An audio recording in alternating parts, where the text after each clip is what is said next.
So I'm really happy, very happy to welcome you to the first day of Muskaan Literature Festival for Child Authors. We are super duper happy to have all of you with us, and we are really looking forward to these sessions because hopefully we'll get to hear and learn something new. Because our panelists today are not oldies like myself, but people who are looking at the world with still a lens of fascination and wonder and some bit of magic.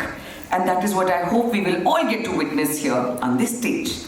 We are starting with a session themed on something that I'm very passionate about. It is something that I teach, it is something that I wake up with, it is something that I take to bed every day, which is poetry, which is verses, which is rhymes, which is the beauty, the most beautiful that language can be. So the first session of the day is titled Finding the Rhythm of the Rhyme. And we of course have three very talented young poets with us who I would now like to invite on stage. May I have Aviraj, Sampriti and Gupta join me on the stage here. The stage, the chairs, the dais, everything is set for you. Yesterday, we all know Aviraj. I don't think he needs to be introduced, but I still will. He is a 10-year-old poet who comes from Udaipur and who has been maintaining a journal of poems from class 4, which eventually turned out into an anthology of his creations. And for his poetry, he's also been awarded numerous prizes. Then Sampriti. Which one is Sampriti? Hello? Yes. So Sampriti is the author, is the poet behind the book called Poems by Sampriti. From a very early childhood, she's had a very creative bent of mind. She's also very fond of reading, and in addition to writing poetry, she also maintains a blog. Welcome, Sampriti. And our last panelist is 14-year-old Gupta, whose first poem was called The Magical World of Poems, and this was published when she was just 8 years old. Sia is an avid reader, has a keen interest in Indian mythology and epic poetry and fantasy fiction. She plays the piano, she loves to dance. I don't know whether she gets the time to do all of this, but she does. To moderate this session, I would like to invite on stage Kiran Manral, who is a very well-recognized author, columnist, writing mentor, and who was also the chairperson for the selection committee, which curated the list of all the authors who are at this festival. Thank you so much, Soumya, for that wonderful introduction. And let me start off by saying I'm so glad that I said it again. I said it yesterday, I say it again today. I am glad there is a platform for children who are writing. In our country, there is so much emphasis on science and, subjects that are considered worthy of further employment. To see this encouragement of humanities and the arts is something that really warms my heart. And thank you, Prabhaketan Foundation. Thank you, Anandita. Thank you, Sandeep ji, everyone who's put this together. It's a wonderful initiative. And my second point is I am very intimidated today by these three young people and all of you young people out here.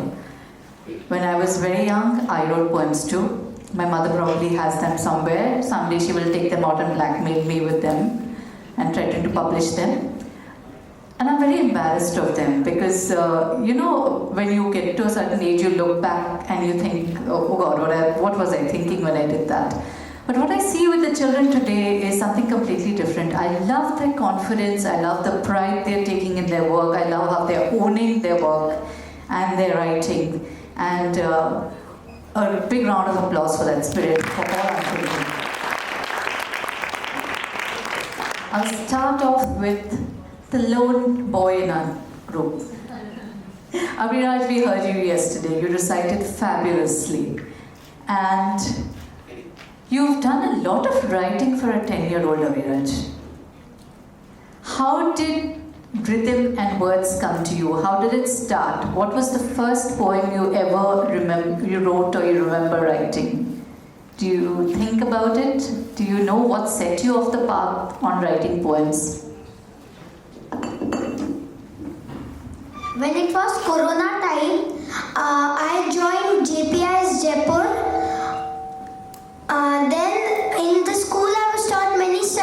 poetry. So I got interest in them and started writing. And slowly I collected them in my journal, kept on writing. And then one day we decided them to get published. Do you remember the first one is what I'm asking you? What is the first thing that made you write a poem? Or was it an incident or something that said, now, Aviraj, now, you have to write this poem now. This is calling out to you.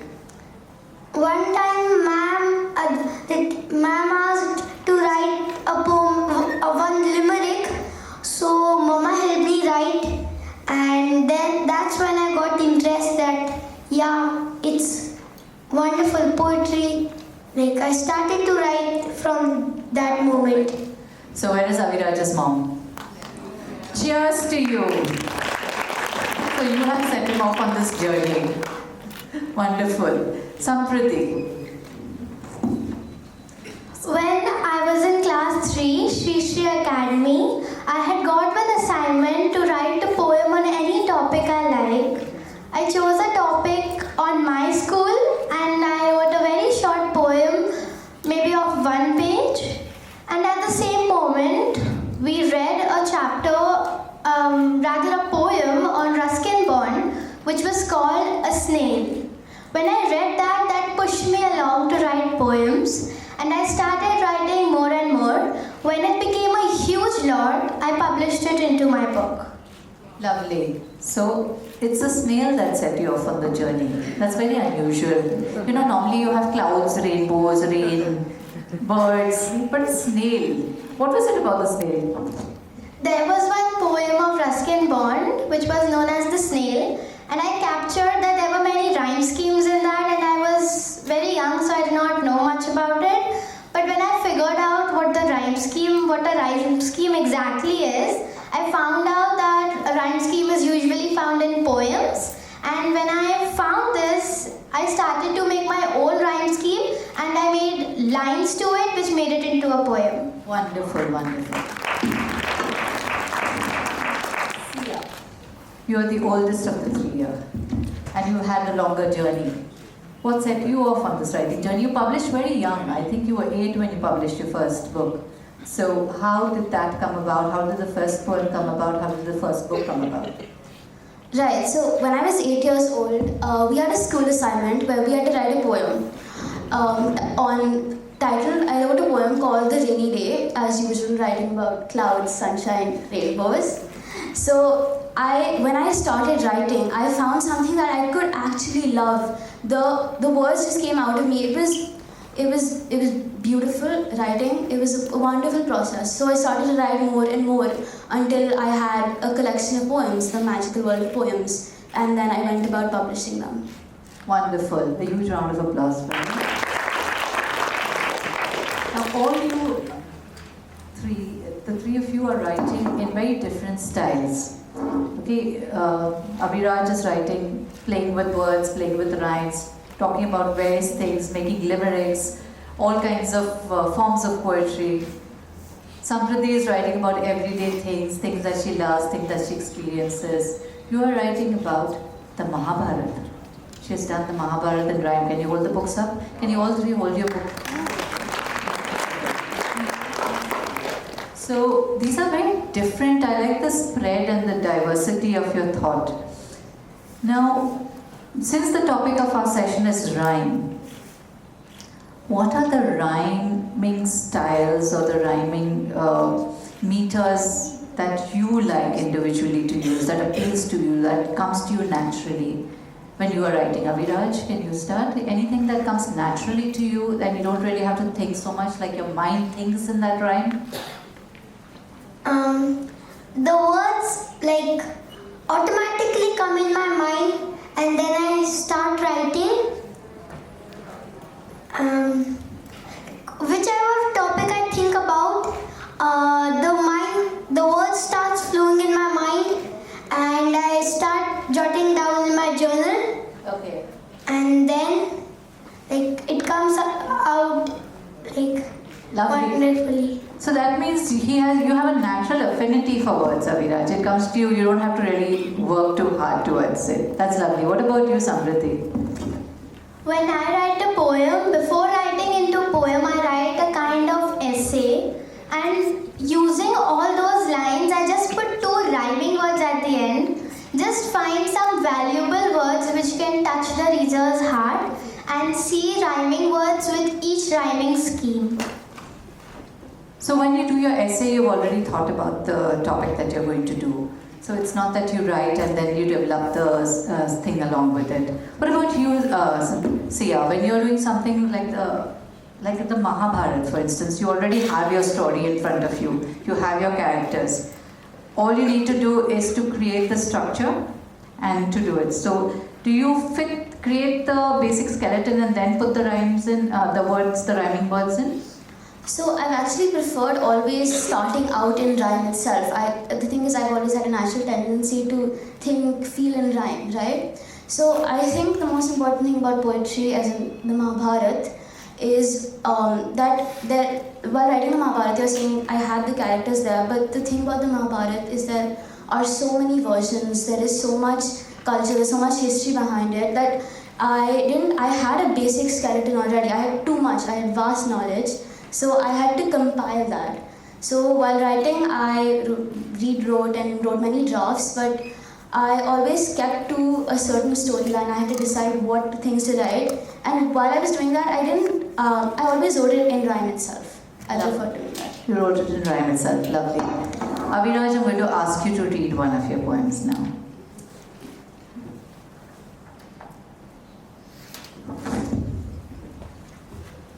We all heard him yesterday recite so fabulously.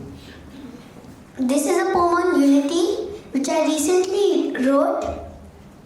Stand together and achieve. Divided we fall and stay in grief. Unity helps you in need. It is the best indeed. When the teamwork will stand, success will eventually expand.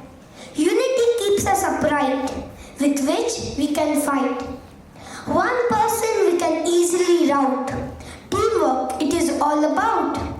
Solo a step, a team a revolution. So friends, if you have unity, you have the ability. Wonderful. Sampriti, would you like to read from your book? This poem is on my mother. A mother is the one who supports her child, teaches us to be clean and tidy. A mother is the one who understands our problems with love. To fulfill our dreams, she tries long above. A mother is the one who always stands by, teaches us not to lie. A mother is the one who is truthful and never hides. School and family rules she tells to abide. A mother is the one who can give her life for her child. But she scolds for our good on the other side.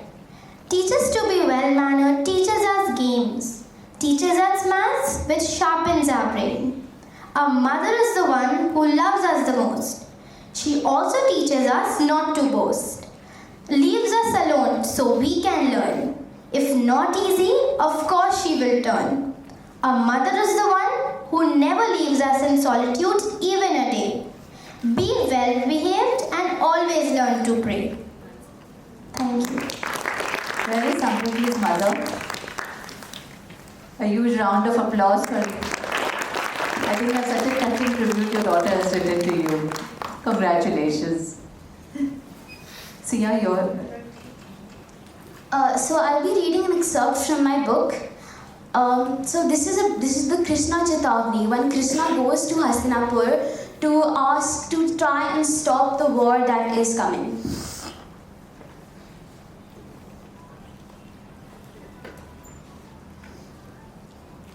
It was agreed that Krishna as peace messenger would go. We gave Duryodhan every opportunity the world should know. When the elders heard that Krishna himself would arrive, they told Duryodhan not to offend him if he wanted to stay alive. Duryodhan tried to welcome Krishna and even offered him food. But Krishna declined his invitation politely without sounding rude. At this, Duryodhan was filled again with such rage. How can that cowherd have such courage? Just then Bhishma and Dronacharya came. To convince Duryodhan was their only aim. Bhishma said, you must agree to whatever Krishna shall shall say. For each and every word of his will be right in every way. I'll try, said Duryodhan, but he was being fake. Everything from the Pandavas he wanted to take. When Krishna came to express his thought, many lessons to the people that day he taught. I speak only for dharma and all that is right. Listen to me carefully to avoid any war or fight. The Pandavas don't want Hastinapur, the whole state. They want peace and have asked me to negotiate. Just give the Pandavas their Indraprasth back, but do not think the power to fight they lack. Just give them Indraprasth, which is only half the state. If you disagree, no one can protect you from your fate. Never! Duryodhan then firmly replied, even though he'd expected this, Krishna sighed. Then give the Pandavas 5 villages to stay. An enraged Duryodhan was in no mood to obey. I will not give the Pandavas a needle point of land. Foolish coward, it is all mine, don't you understand? Said Duryodhan, which led to Krishna's temper being lost. Duryodhan would now have to pay a very heavy cost. Duryodhan, you are on a path of self-destruction. I gave you one last chance, but you ignored my instruction. Now on your brother's corpses you will weep, be it day or night, you will never sleep. You have made wrong decisions and you will fail. Your poor mother on your corpse will sit and wail. How dare you speak of my mother, you lowly coward? Duryodhan yelled, enough of your nonsense, I have heard. If you say another word, I vow and I swear I will order you captured right then and there. Ha ha, Duryodhan, Krishna laughed, why don't you try? If you want to capture me, first try to bind the sky. Gods, capture this coward, Duryodhan demanded. Everyone was shocked at what Duryodhan had commanded. Hearing this, the Sudarshan came onto Krishna's right hand. The aura of Krishna, the court would now see and understand. A blinding light appeared and only the true-hearted ones could see Krishna in his actual form of Lord Vishnu, the one and only. Krishna grew bigger and bigger and said finally, I am the universe and the universe is me. Duryodhan, you are blinded by power and have been fooled. Hastinapur, happily you could have forever ruled. Now there will be a war and you will die. He left the assembly disappointed, though he did try. Wonderful, absolutely wonderful.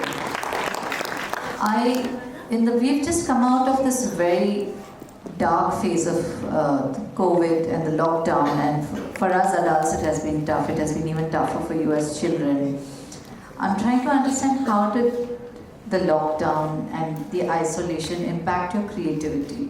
Did it make you turn more towards books? Did it make you write more? Did it dry up your words? What happened with you, Aviraj? So, like, we didn't have a chance to go outside. So there were limited amount of things we could do in home. So that's when I started reading books, and the virus affected me to read, and that's why I got interest in poetry. Wonderful. So that's been a blessing in disguise for some way for you and your creativity. What about you, Sampriti? As I already said, I read the poem The Snail, and that was around when my school had closed due to the lockdown. So already I had started writing, but due to the lockdown I had got more spare time. So that would help me to create a huger lot for my poems. Wonderful. So it sort of galvanized the quantity of your writing because you had more time. What about you, Sia? In terms of reading, I will guiltily tell you what my first thought was when the lockdown happened. More time to read. Wonderful. I think for my parents, you know how most parents encourage their children to read? My parents were, go outside. Please, go outside. Stop reading. I hear you. I was that child. I inhaled books, and I think they were more worried about how our house would not have space anymore because I kept reading so fast. So I really love to read. So I think the lockdown gave me a chance to explore new genres, to read even more poetry. And in terms of writing, I did have more time to write, but on the other hand, I did miss school. So it was pros and cons both sides. It was a mixed bag, absolutely. And since I see we have 5 minutes left, Aviraj, what are you working on now? I am working on a fiction and now I write more detailed poems, proper structure, like I have learned from my poems. I've improved more and I wish, like I'm writing a fiction, I wish to write more. This fiction is short stories or it's a full-length book? What is it that A you write? full-length book, like it's Can you give us a little glimpse into what it is about? like it is about a pill that is about to change, everything. It can change the age of humans. So there are 4 children who are creating it. Wonderful. So he's going into science fiction now. This is fabulous. I'm so happy to see science fiction getting its due. What about you, Sampriti? Currently, I have changed my pattern of writing just for my upcoming book, which is the Ramayana in rhyme. And I actually use the rhyme scheme. Each line has a rhyming word, but this time only 2 lines will be having rhyming words in the entire stanza. Okay. So this is a different thing that you're experimenting with. What about you, Sia? Okay, so in terms of what I like to read right now, which I think affects my writing, I've been reading a lot more fantasy fiction lately, like Brandon Sanderson, Patrick Rothfuss, and Sarah J. Maas. I read a lot more fantasy fiction. So while, I've written Indian epics and I wrote the fairy tales in rhyme, right? So, and that was all, I was adapting prose to poetry. So now I'm trying to write something original, I'm trying to write fantasy. Fantasy fiction, inspired by them. I hope there will be some elements of India in them. That is a very important thing, the representation of our diversity and culture. That is one of the main reasons why I wrote the Mahabharata in English, because the Mahabharata, in fact, it was written in Sanskrit originally, and it has never been written in English in rhyme. So that was one of my main, I wanted the audience to be the world. Wonderful, wonderful.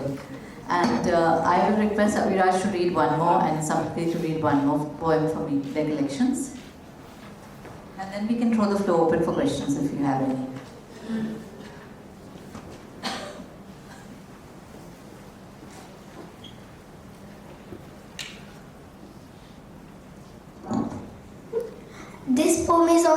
This poem describes the sunset. Dark clouds all over, birds carelessly hover, a bright time to sleep, a bright time to see, when the sun is about to flee. Mixed color combined, deep flashing eyes of mine, a colored light, hues in the sky are about to ignite. A glooming image, as beautiful and artistic as Mona Lisa's visage. A well-lit sky, with the sun saying a goodbye. Wonderful things in a flash, right from the vast sky to my eyelash. Lovely. I love the span of the vast sky to my eyelash. What a beautiful visual metaphor you created. What about you, Sampriti? This poem is how I started writing, as I just now mentioned.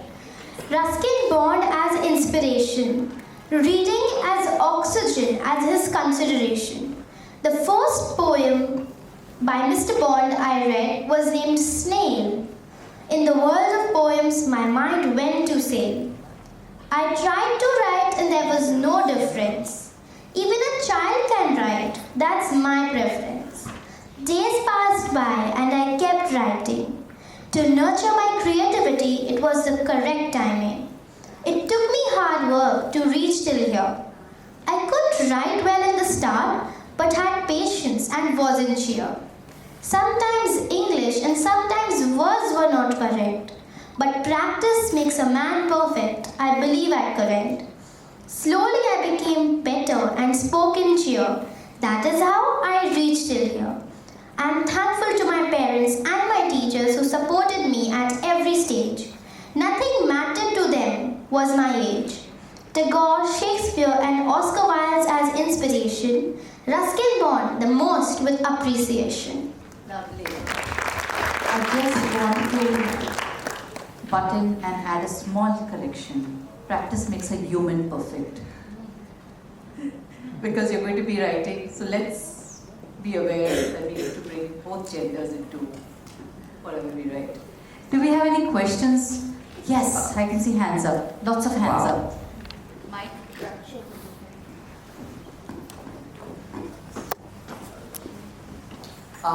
One second. So while the questions are taken, Sampriti, someone a little birdie told me you also sing.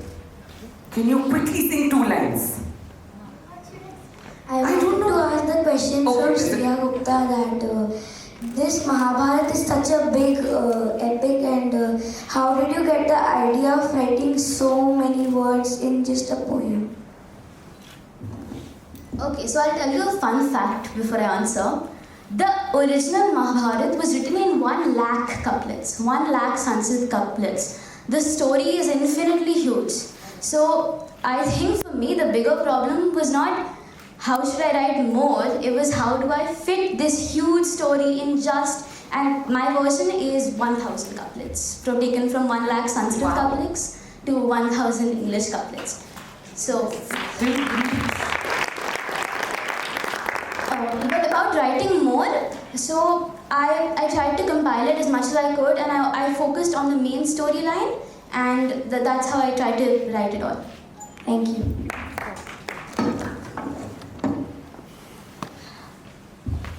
Hello, I am Khalak Sabu. My question is to you, Sia, that young people and young teenagers like you, they are losing interest in all these epics and epilogues. So, what words would you like to say to keep them motivated in such topics?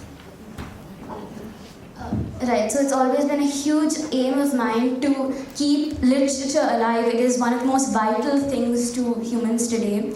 I've been to a few schools to try and talk to people about writing. I even went to Sri Academy where she was there, and today I found out that I've met her before. She remembered that I gave a presentation at her school. So that was fate, coincidence, I have no idea. But words I would like to say to people who think literature and writing and reading is a dying art. It is not. Reading and writing are like breathing. They are vital to everyday functions. They are as important as eating food and drinking water. And that should be the mindset of society. And that is what we as young authors should strive to work, to create that for our society. Let's give the kids.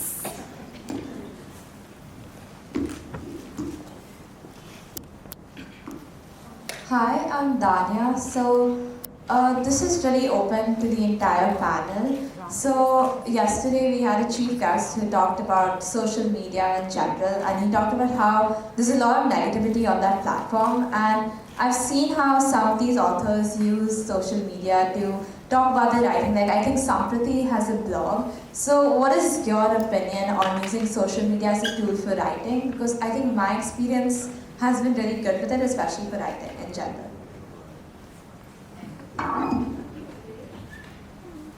My blogs are not anything like a normal blog can be. It is very unusual. Whatever I write is almost like a poem, just that it does not have rhyming words. So those blogs can be categorized as poems, those blogs can be categorized as normal blogs, whichever considered. But blogs does not mean it is used for any wrong purpose like hacking or something like that. So social media should be used for something important or useful.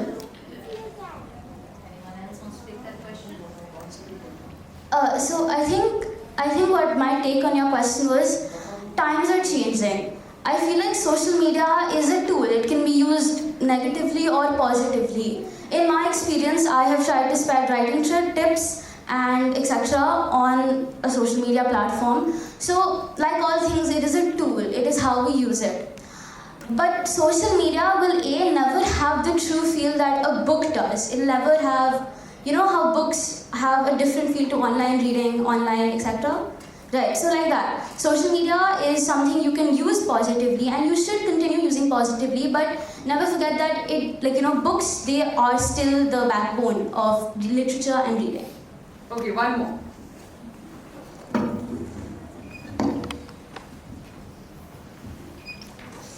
So my question is to Sia. I'm also interested in mythology and in Mahabharata. What was your like a character from which you could be inspired? A character you liked and from a moral. What was the character you think in that way? So I think my favorite character was Duryodhan. My favorite character was Duryodhan because Duryodhan was, see, books now sometimes try to idolize people and they try to make, they try to kill humanity with their human aspects of. Duryodhan was so wholly human. He had flaws but he loved his siblings, he loved his parents, he had a lot of flaws but he had a lot of good aspects too. So from a moral point of view, I feel like Duryodhan was my favorite character because he was ambiguous, he had grey areas. Perfect. He was also a great friend. So great. Yes, that is unfortunately all the time I have. Kiran, any last words?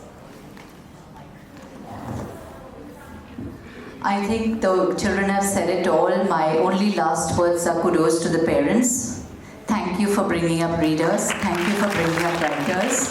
May they continue to read and write and value literature and the arts. Thank you so much. Yes, and thank you to the entire panel. Thank you, Sia. Thank you, Sampriti. Thank you, Aviraj. And thank you, Kiran. Thank you so much for being with us. This was the start of the Muskaan Festival, and it couldn't have been better. So, we have to welcome Sampriti on stage. How do you do that? You can please take time to settle down while Sampriti is singing. All yours. If you ever find yourself stuck in the middle of the sea, I'll sail the world to find you. If you ever find yourself lost in the dark and you can't see, I'll be the light to guide you. Find out what we're made of when we are called to help our friends in need. You can count on me like 1, 2, 3. I'll be there, and I know